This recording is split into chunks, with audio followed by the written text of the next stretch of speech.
Senhor Presidente, no saco na juni de ano passado, firma bestuurlijk akkoord. De bestuurlijk akkoord está para o 1 de maio de ano aqui, mas entregar a Rijkswet. E, Senhor Presidente, de parte do time negociador, desde o início nós compreendemos que o 1 de maio está muito difícil para lograr. E, no momento aqui, Senhor Presidente, o time negociador de Aruba está bezig. Nós damos uma instrução clara no momento que nós, dentro da governação, que para nós é importante que para 1 de maio procurar para entregar o documento na banda de Aruba. Então, nós agora que nós dentro nós temos briefing de que está de negociação e o time negociador informa-nos que não está leu, não está avançar, mas não está claro ainda. E nós damos agora a instrução, a petição para procurar para prometer 1 de maio entregar a banda de Aruba. E, de momento, é o time negociador que está encarregado a cabo que a negociação a continuar com o trabalho, Senhor Presidente. E, as we speak, não está em negociação. E tem amanhã um closing call scheduled, caminho com a indicação está que para amanhã o time negociador não chega a consenso sobre o conteúdo.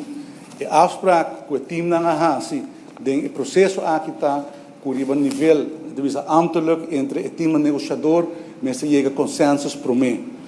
Ora que não acaba de chegar a consenso, ora é também scale up, é também o nível de bestuur. Então, ora o governo está aí para dar uma sua aprovação, para procurar para a sua aprovação.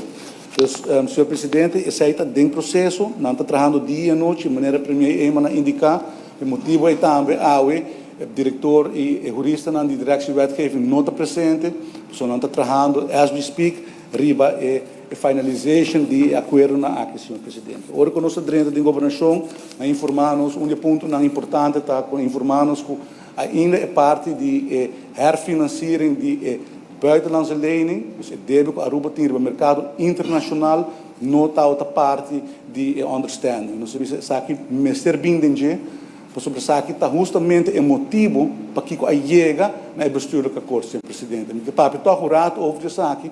Se nós vai back no passado, Aruba firmou acordo de préstamo para COVID loan na 6,9%. Então, Aruba presta 906 milhões de florins e a firma agora, sobre não chega na outro, acordo de préstamo caminha com interesse de 6,9%, Senhor Presidente, e depois disso aqui, a iniciar um processo de renegociação junto com os Staatssecretários van Huffelen e a BINA e bestuurlijk akkoord. E o ponto importante do bestuurlijk akkoord está que o Holanda está disposto para financiar também parte de buitenlandse lening. Dus Aruba tem agora aqui 906 milhões de florins de COVID como devem na Holanda, mas tem mais ou menos $1 bilhão no mercado internacional também. Só que está préstamo não que está mature, cada ano mais ou menos tem de não mature, então deve aqui também palabrar com a parte de refinanciamento para o débito de Aruba. E isso aqui, já junto, tanto o COVID loan como o débito na América, planificar besparing gigantesco de interesse para o país Aruba, mirando que o COVID loan carga 6,9% de interesse e o débito na América carga entre 5,25% para 6% de interesse. Pois a oração que nos põe de interesse está gigantesco se nos chega a refinanciar débito aqui na 3,2% de interesse, Senhor Presidente.